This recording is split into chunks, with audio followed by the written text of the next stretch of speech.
1 saa za Afrika ya Mashariki. Natumai siku yako imekwenda vema. Uhali gani?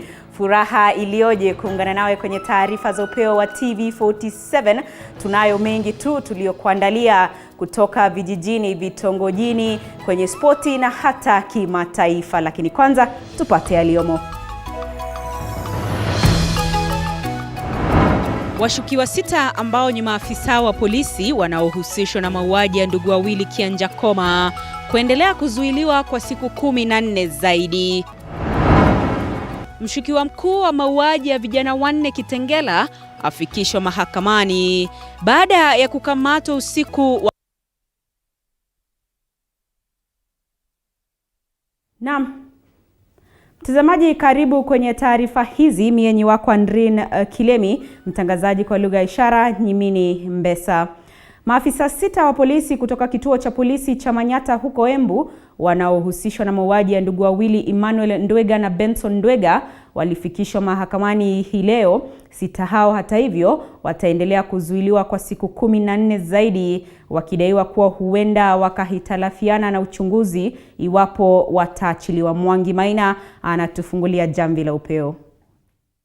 Baada ya kukamatwa Jumatatu kufuatia agizo la kiongozi wa mashtaka ya umma Nurdin Haji, 6 hao wanaohusishwa na mauaji ya Benson Njiru Ndwega na Emmanuel Mutura Ndwega walifikishwa katika mahakama za Milimani hapa jijini Nairobi asubuhi na mapema. 6 hao wakiwa ni Koplo Benson Mbudhia, Koplo Konsarata Karioki, Constable Martin Wanyama, Constable Lilian Cherono, Constable Nicholas Sang na Constable James Mwaniki.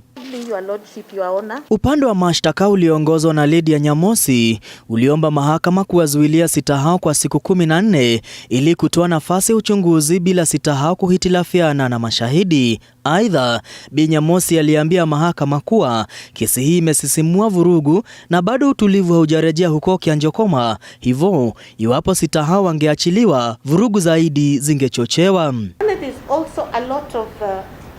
Concern about this matter in the social media,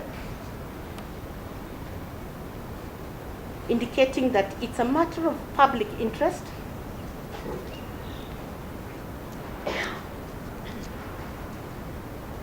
and that we need to show that there is a commitment by the Republic that they intend to provide justice in this case. Kadhalika, Nyamosi aliambia mahakama kuwa 6 hao sio wananchi wa kawaida ila ni maafisa wa polisi ambao wana nguvu zaidi na huenda wakahitilafiana na uchunguzi. Nyamosi aliambia mahakama simu za 6 hao pamoja na ndugu waliouawa bado hazijachunguzwa na hivyo uchunguzi unapaswa kuendelezwa bila hitilafu yoyote. Kwa upande wake, rais wa chama cha mawakili nchini Nelson Havi, anayeongoza kikosi cha mawakili kinachosimamia familia ya Ndwega, alikubaliana na mahakama kuwa 6 hao wanafaa kuzuiliwa ili kutoa nafasi murua ya uchunguzi. Havi aliambia mahakama kuwa gari la polisi lililotumika siku hiyo lilichomwa na lilikuwa na ushahidi mwafaka. And indeed, as we speak right now, their superiors have interfered because a few days after the 2 gentlemen were killed, the motor vehicle where they were allegedly held upon arrest was torched. As police watched, evidence was being destroyed. A few days thereafter, these 6 were transferred to far-off stations as if to provide them shelter.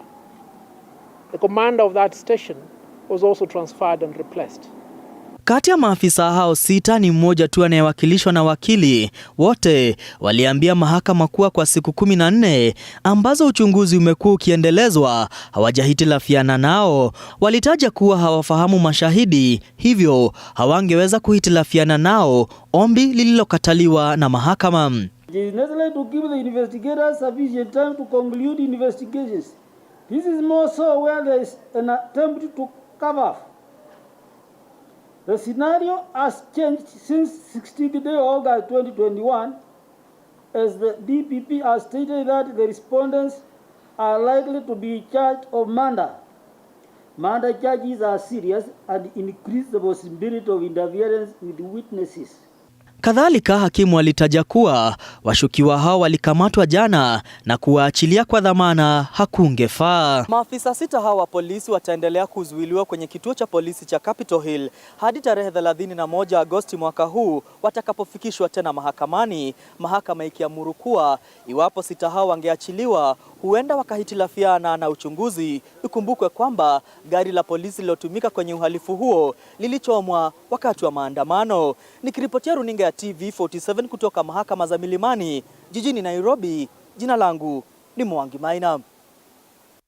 Na asante sana Mwangi Maina kwa taarifa hiyo. Kwingineko, mshukiwa mkuu wa mauaji ya kikatili ya vijana 4 wa familia moja wiki iliyopita katika kaunti ya Kajiado atazuiliwa kwa siku 10 zaidi, huku uchunguzi wa kusaka washukiwa wengine ukishika kasi. Hii ni baada ya mahakama mjini Kajiado kuidhinisha ombi la maafisa wa kitengo cha upelelezi DCI waliotaka siku 10 zaidi za kuendelea kumhoji Benson Ole Mungai. Na kama David Modhoka anavyosimulia, haya yanajiri siku moja tu baada ya mshukiwa huyo kukamatwa akiwa mafichoni eneo la Kitengela. Jumanne asubuhi katika mahakama ya Kajiado, Benson Ole Mungai, mshukiwa mkuu wa mauaji ya vijana 4 wa familia moja katika eneo la Enkamuriaki, kaunti ya Kajiado wiki iliyopita, alifikishwa mbele ya hakimu Beki Cheloti, ambapo upande wa mashtaka ulitaka muda zaidi wa kumzuilia mshukiwa. Mahakama iliidhinisha ombi la wachunguzi la kumtia Ole Mungai ndani kwa siku 10 zaidi baada yake kudaiwa kupanga mauaji ya wanafamilia hao 4, wakiwemo ndugu wawili watoka Nitoke, Freddy na Victor Wanjiru, pamoja na binamu zao Mike George na Nicholas Musa. Kulingana na wachunguzi, mshukiwa huyo alisababisha na kuongoza mashambulizi ya kikatili dhidi ya wanafamilia hao waliokuwa kwenye shamra za kusherehekea siku ya kuzaliwa ya mmoja wao usiku wa kuamkia Jumapili wiki iliyopita, baada ya kudai kuwa walikuwa wezi wa mifugo. Umati mkubwa wa wakazi unadaiwa kutumia vifaa butu kama vile rungu na vingine vyenye ncha kali kama vile mikuki kutekeleza mashambulizi hayo yaliyopelekea kukata roho kwa 4 hao. Baadaye pikipiki za 4 hao pamoja na vitambulisho vilichomwa na wakazi waliotoweka baada ya tukio hilo. Sasa wachunguzi wana siku 10 za kumzuilia Ole Mungai waliyemkamata jana mafichoni Kitengela. Hii ikionekana kama hatua ya kusaka haki kwa familia za Freddy, Victor, Mike na Nicholas, pamoja na kutegua kitendawili cha mauaji yao ambacho kimeibua hisia kali miongoni mwa Wakenya. Vijana hao wanatarajiwa kuzikwa Ijumaa wiki hii. David Modhoka, TV47. Tuangazie masuala ya kisiasa sasa, ambapo kinara wa ODM Raila Odinga ameendelea kujipigia debe kwa uchaguzi mkuu wa mwaka ujao, akiahidi kufanikisha uchumi mashinani. Katika ziara yake huko Nakuru, Raila kadhalika ameshtumu baadhi ya viongozi anaotaja kama wezi wa mali ya umma. Odinga alikuwa ameandamana na baadhi ya viongozi kutoka eneo la Mlima Kenya ambao wamemhaidi kumuunga mkono katika uchaguzi mkuu ujao. The journey towards a mass movement that we set on today aims to bring on board Kenyans of goodwill, citizens, leaders, movements, social formations, and institutions dedicated to advancing people-centered democratic governance in Kenya. Within a short period of going around the country, we will unveil the vehicle that has space for the diversity of Kenyans to the promised land.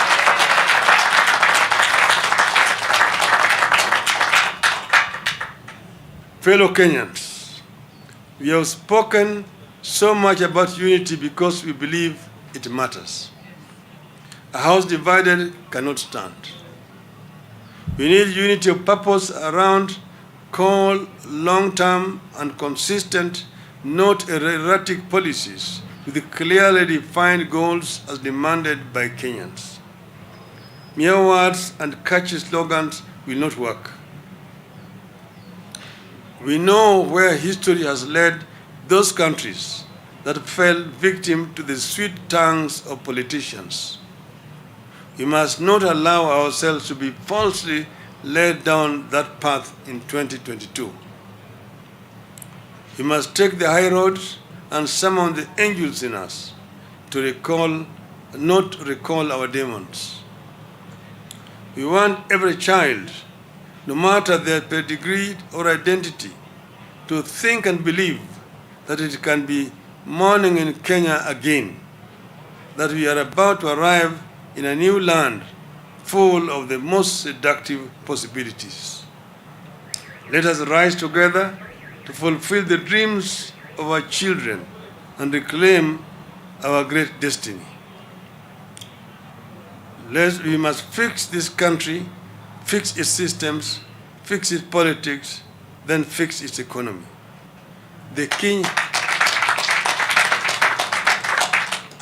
We believe that the Kenyan dream, as coined by the founding fathers, is achievable. Inawezekana. Let us work together to achieve the Kenyan dream. Thank you. Muungano wa One Kenya ungali kutangaza atakayepeperusha bendera yake katika uchaguzi mkuu wa mwaka ujao. Baada ya mkutano huko Naivasha, viongozi hao wameahidi kutangaza kinara wao hivi karibuni, ingawa taarifa zinadai viongozi hao wanasubiri hatma ya rufaa ya BBI. Willy Njiru na taarifa hiyo.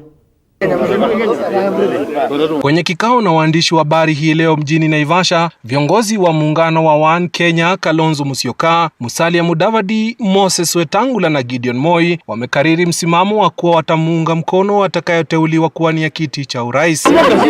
Muungano huo ukisema kwamba utamtaja atakayepeperusha bendera yake hivi karibuni. And whoever they will give us, we will back him fully until the end. The One Kenya Alliance will field a presidential candidate in next year's election. Hata hivyo, kuna madai kwamba viongozi hawa wanasubiri uamuzi wa mahakama ya rufaa kuhusiana na mswada wa BBI kabla kufikiana lolote. Mahakama ya rufaa itatoa uamuzi huo Ijumaa.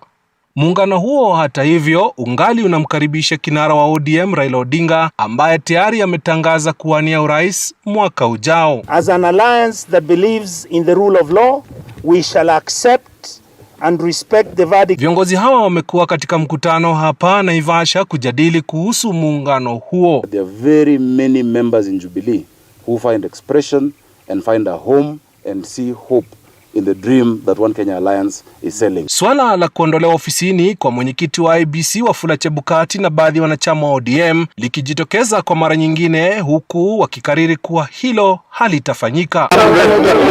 Subra huvuta heri ni methali ambayo Wakenya wengi watasalia nayo kwa sasa, huku vigogo wa OKA wakisubiri kumteua ni nani atakayekuwa akiwania kiti cha urais mwaka wa 2022. Nikiripotia runinga ya TV47 kutoka mjini Naivasha kwenye kaunti ya Nakuru, mie ni Willy Dennis Njiru. Asante sana Willy Dennis Njiru kwa taarifa hiyo. Na naibu wa Rais William Ruto amepuuzilia mbali kuundwa kwa muungano au miungano ya kisiasa nchini, akiangazia kuwa hiyo ni ishara ya kushindwa. Ruto amewahimiza viongozi kutorudi kwa miungano ya kisiasa itakayoleta ukabila, huku akisisitiza ajenda za maendeleo. Ruto alisema kuwa Kenya inahitaji viongozi ambao wako na mipango itakayoleta fursa ya kuinua maisha ya Wakenya. Kwa chama ya kitaifa, kwa sababu kuna wale walipanga njama ya kuvuruga Jubilee na kuingiza pepo ya kuvuruga watu na kufukuza watu. Nia yao ni kuturudisha katika vyama vya kikabila, ndio watugawanye, ndio waendelee kufanya yale wanataka wao, wananchi wakiwa wamegawanyika. Mimi nawauliza, Kwa sababu ni mapenzi ya Mungu sisi wote kukaa pamoja. Hata nyinyi kama wahubiri mnajua hivyo. Kwa sababu Zaburi inasema ni jinsi gani inampendeza Mungu mandugu wakikaa pamoja kwa ushirikiano. Tomabu nasikia ikiitwa takataka ni mambo ya kuinua mwananchi mdogo. Mwananchi mwenye hana ajira apate ajira. Mwenye hana biashara apate biashara. Na sio upate ili uringie wengine ati sikuwa na kazi na sasa niko na kazi. Ni upate ili utusaidie pia kupanua uchumi wa nchi iweze kuendelea. Au sio? So mkisikia wengine wakiita takataka muwasamehe, mjue ni kutojua. We want to do politics that is about interests, not about our tribes or our ethnicities. Si ndio? Muambie hao sio takataka.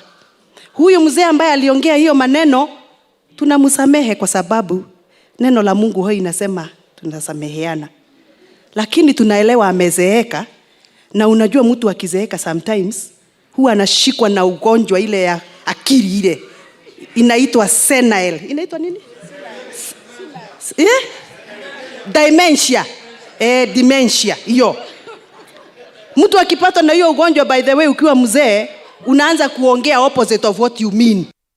Mtazamaji, kwingineko, kaunti 23 kutoka maeneo yanayopokea viwango vya chini vya mvua huenda zikakumbwa na baa la njaa kutoka sasa hadi mwezi wa Disemba mwaka huu. Kulingana na ripoti iliyotolewa na shirika la Kenya Red Cross na mamlaka inayosimamia majanga nchini, watu milioni 2 wataathirika na janga hilo.